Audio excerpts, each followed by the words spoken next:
Hello, and welcome to Moonlight Tarot and Numerology. As you know, I am Stephen Robert, and today we are just about to enter into a full moon, and this would be a full moon, of course, in Pisces, which happens to be water sign. And if you watched the last video from 2 weeks back about the new moon, that being the new moon in Virgo, we found out that we were entering into some new uncharted territory. And with that, of course, we're uncovering that of the power of creation. So this time, as now we're entering into that full moon where emotions and everything around us is very much heightened at this time, the question that I am posing now for my deck of tarot cards is that how do we use this time for positive creation? How do we use this time for positive creation? How do we use this time for positive creation? As always, I put the tarot cards into 3 separate piles. I know, of course, you cannot see me at this time, but I'm choosing, of course, to go with the middle on this one because I'm usually a fan of taking the middle road at times, but not always. All right, so our very first card they're going to start with is that which is going to be on the bottom, actually. And this is going to be the indicator card of the situation, I guess. So, of course, we're going to pop out with the Lovers as our first card. Very, very, very positive card, of course. But now, of course, we go on to the top of the deck. This, of course, is going to be what's the challenges. That's what's going to be in the way more than anything. It's going to be the Queen of Cups. So a very emotional card, a very driven card, to say the least. Our next card is kind of what we can call like a subconscious card. In this particular case, think of it as what we should focus on. And in some ways, it's kind of what can also be hidden, of course, like the subconscious, of course. This time, of course, we have a 3 of Cups, great card for celebration. This next one, this is going to, of course, be with that of the recent past. Maybe the last 2 weeks, it came into this moon cycle. Maybe, of course, a couple months back, depending, of course, on the situation. But this, of course, about how do we make creation possible? So for this one, of course, now we have the Ace of Swords. What do we still need to get rid of? And it's kind of interesting we pulled that out because last time when we actually had our clarifying outcome card, what did we have? Okay, I suggest maybe go back and watch that video, of course, might clarify that just a little bit more. Our next card, of course, is going to be our higher conscious. We want to think about this. This, of course, is also going to be our strengths. So, of course, now we see a 3 of Swords. A little bit different because when we put this one in place, like some, of course, kind of damaged us. There's 3 parts coming together. Another very, very emotional card. So we're seeing Cups once again with a little bit of Swords. We had to remove something. We're seeing a lot of emotions come together, which kind of course, makes sense because we're indicated, in this case, by the Lovers more so than anything else. And of course, we're being challenged by that Queen of Cups. This next card that we're going to look at is going to be that into the near future. So now we have an 8 of Swords. Now, this might look kind of like a frightening card at first. You see, of course, a woman, but of course in tarot there is no man or woman. Everything is gender neutral. But it looks like she can't find her way out. But still, she's making it through that gap. She's found a way. And it's always very important to say that there is a castle in that background still. And whenever you see a castle, it's also going to sign good hope, good fortune. So more is coming with that. But let's see as we go into now our more near future. Then it's like, what is the actual advice? What do we actually need to have known to us? And that is what this next card is going to be. It's going to be the 7 of Pentacles. So now, of course, we're coming into the time of earthly signs instead. This, of course, could be creation. You have a man who's really bringing up his seeds. He's actually starting to harvest what actually was kind of maybe promised him in a way. He looks to be happy, but of course, he wishes that he could have a little bit more. Next will be our environment card. In this case, we see a 4 of Cups, another emotional card popping up.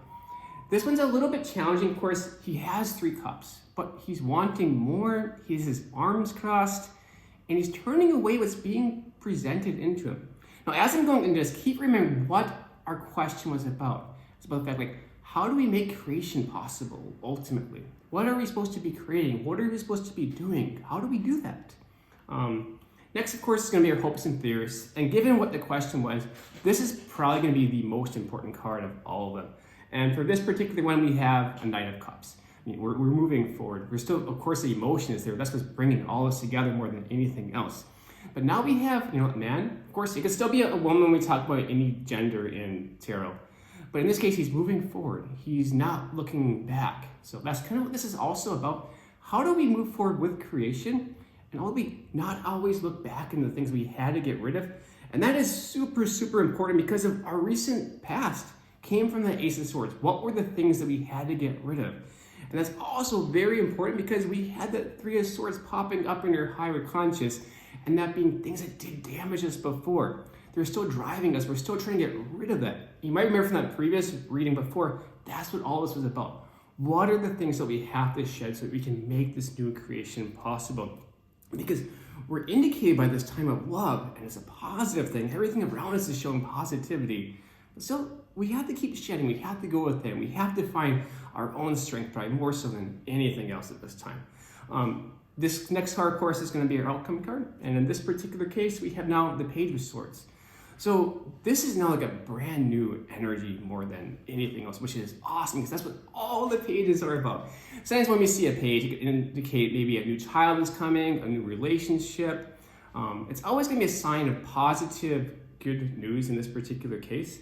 And what I really love about it is that the hopes right before it came with the Knight of Cups. So we go with moving forward. How do we move our emotions forward? To now having this new energy where we can actually figure out what it is that we're going to create. So now, when we actually begin to put all this together, we're indicating before, as I said, in a very positive way. We have the lovers coming together. We have that Queen of Cups, of course, trying to put her own, I guess you could say, manifestation of what it is that's going to be created. So this is, of course, what the question was. How do we make creation possible over this next 2 weeks of the full moon? And it's going to be very, very, very simple, actually. From everything that I am reading, is that we have to look within. We have to keep figuring out, how do we get rid of the things that are binding us in those chains still? What do we even want for the future? And that is what I am now recognizing. Most of us are finding ourselves stuck in this particular position because we've not set goals. Simple as that. How do we even begin to talk about creation when we don't have our actual goals in place? We don't have our vision ready. In a way, we're kind of like a boat without a rudder, and we're trying to get somewhere. It's not going to be the best way. What's happening is we're going in those circles. So great and all, our hope is to be this knight that is moving forward. But how do we do that when we're kind of like a rudderless ship? Now, of course, we see this in a very good way. That as long as we can do this, as long as we can, keep focusing on the fact that, yes, let's put those seeds down. This is the advice card, of course, in this particular situation. We put those seeds down, we let them plant, we let them bloom, we get ready to harvest them. We move forward. That is the creation here that everything is saying.